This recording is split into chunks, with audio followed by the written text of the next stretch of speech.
As Election Day gets closer, we want you, the voters, to know why your vote matters. This year, Missourians will vote on a new candidate for the state's highest office, governor. Now, the Republican candidate is the state's Lieutenant Governor Mike Kehoe. The Democratic candidate is Missouri's House Minority Leader Quade. Our Megan Abundis spoke with Kehoe, and our Elise Schoenig sat down with Quade. And as a voice for everyone, we are hearing from both sides about what they say they can bring to Missouri. Mike Kehoe running for the state's highest office. You may have seen his tour bus this year. Kansas City has a lot going on, and it's exciting to see.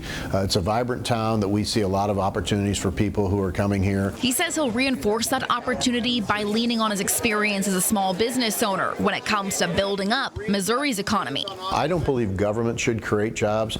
I believe government should create a platform or an environment where businesses can grow and expand. And if they do that, that creates opportunities for Missourians. I think you need somebody at the top of the office, and hopefully that will be me, that understands what it's like to create jobs. While he sees the current economic issues stemming from issues in Washington, on a state and local level, he wants the state-controlled Kansas City Police Department to remain. I'm a big fan of that model. It needs to stay that way. We're actually working on regaining state control of the St. Louis Police Department, because we know that when we have state control with appointees that would be regional people that we can have that protect the men and women in blue, that's the best way to go. He says starting on his first day in office, he would focus on tackling crime and giving law enforcement more freedom to do their jobs. The Republican candidate also says he will focus on expanding pro-life laws. But I believe all elected officials have a fundamental right to also protect the lives of the unborn, those who can't speak for themselves. So if, again, we're fortunate enough to win this election, and unfortunately if that amendment passes, we'll still do what we can to protect innocent life. In ensuring the retainment of the Kansas City sports teams, Lieutenant Governor Kehoe says he's spoken with management and owners of both teams. To be clear, I'm not in favor of taxpayer dollars to build stadiums, but I am in favor of using economic development incentives that we have in our toolbox that are a good return to Missourians. It has to be a good return on investment. That has to be the first litmus test to make sure we keep businesses like these two franchises here. Megan Abundis, KSHB 41 News. And I'm Elise Schoenig, covering Quade's campaign. The House Minority Leader wants to be Missouri's first female governor.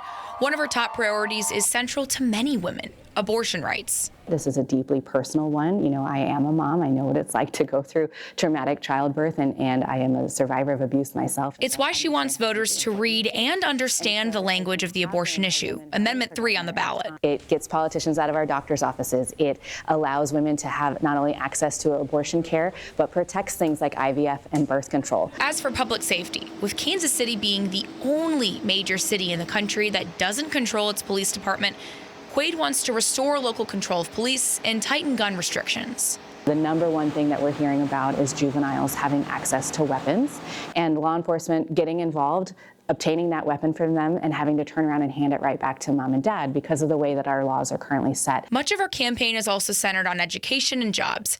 It's why she's in favor of Prop A on the ballot.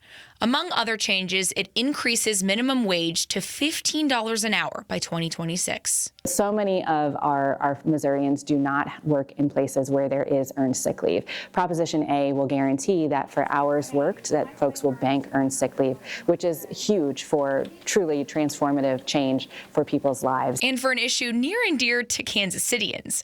Despite my questions, she didn't specify how she'd fight to keep the Chiefs and Royals in Missouri, but she did say recent history shouldn't be repeated. The voters right here in Kansas City did not like the proposal that was given to them. They don't want to bail out billionaires on the back of taxpayers. They don't want that. But they also want to keep our teams. For Quade, working to become Missouri's first female governor is key to her campaign. Missouri's never elected a woman as governor, right?